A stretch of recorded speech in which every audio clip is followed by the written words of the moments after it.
Good day, guys and girls. How's it going? May 15th, 2020. We're in the pandemic, coronavirus still.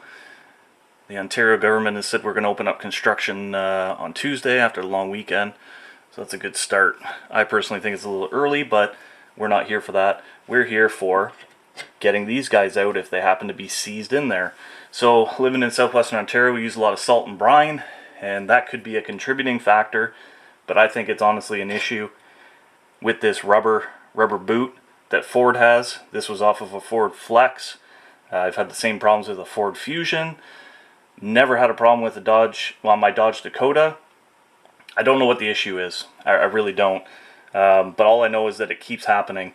And it's hard to see, but there is just a slight bit of corrosion on this. So we're going to sand all that down and get it ready to go back in there. It'll work nice and smooth, but you can hear it's not really the best. So what I had to do was I actually had to take a 2-foot breaker bar, 15 millimeter socket on the end, lock it in the vise, and actually work this back and forth. I applied WD-40 and PB Blaster to try to work down into here to try to break that. So once I actually had it loose enough that I didn't have to use the breaker bar, what I did is I took, in this case it was a ratcheting box end ratchet, 15 mil, and I would just keep working it, trying to get some of that rust broken up, try to get some of that penetrant down there. So that started working, but the issue was that it wasn't coming out. So what I did is I took the largest washer that I could find and the actual hardware that's used to fasten the slider pins to the actual caliper bracket. What I did is put this on first, put the washer and the nut on, and then what I did is I just worked, and as that was happening I was lifting up on this, and I just slowly worked it out. Now, the advantage with these kinds of sliders, which was a help I think to me, was that there's no rubber on these ones. There's no rubber insulator or whatever you want to call it. So basically after that, once I got everything out, I took one of these brass brushes. These ones were from Princess Auto. Came in a kit, had a ton of them. Just put it on low speed on my drill, and then just basically just work this up and down.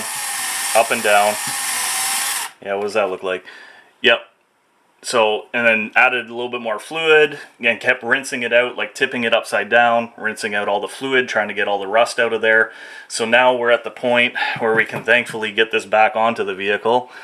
Turn from, changing summer tires over to, basically a whole friggin' rear brake job.